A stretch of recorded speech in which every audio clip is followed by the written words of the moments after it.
Don't know if spring weather has hit your part of the country yet, but it officially starts based on the calendar on March 21st. But if you're an Oklahoma fan, it's more important that it actually starts on March 22nd. That's when spring practice opens. We got Jason Ray on the line from Last Word on College Football to break down the Sooners. Jason, how you doing today? Good, Mark. Thanks for having me on. How are you? Absolutely, doing well.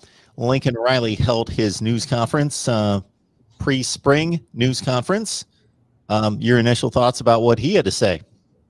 Yeah, I think there's a lot more excitement maybe than you've seen in the past out of Lincoln Riley. Certainly, he's a very positive coach in terms of being more kind of a rah-rah guy, but you could see a little bit of a glimmer in his eye and excitement in his voice as he's talking about this season. Maybe it's a little bit just in terms of he's got the worst part of probably the COVID protocols behind him in terms of kind of looking forward into a 2021 season. But I think just in terms of knowing how good of a team that he feels that he has coming into the 2021 season, he was really quoted as saying the team has done very, very well during this initial offseason period. So, to say those words and talk about how experienced of a team that he has, and, there's leaders already kind of coming to the forefront on both sides of the ball early on before even spring balls even started. I think it kind of tells a story in terms of where Oklahoma can be from 2020 to 2021. One of the things early on in 2020 that you could see in the season is Oklahoma didn't have a whole lot of leadership on both sides of the ball.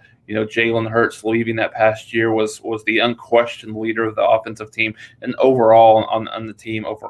In general. But then you look at 2020 and there wasn't a whole lot of leaders, but now you're seeing a few leaders on both sides of the ball be a little bit more vocal. So I think that's exciting for this Oklahoma team that's going into this 2021 season with a lot of expectations. Really kind of sounded like a title or bust type of mentality that they have going forward, and that's exactly what you would look for in a team that's probably going to be in the top 3 or 4 in the country coming into 2021.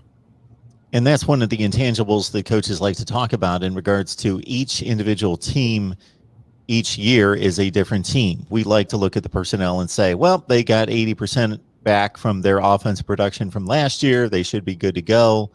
But 1 or 2 new starters along the offensive front, maybe playing out of position, could certainly affect a team. There's all sorts of intangibles involved, both from the player chemistry on the field and then in the locker room that really you can't put a finger on. You just have to know as an expert of that locker room and the relationships that you have and in how to lead young men of what kind of pulse you have on that team and how to direct them, whether that's a pat on the back or a kick in the rear kind of mentality. And Lincoln Riley certainly has shown that he knows his team.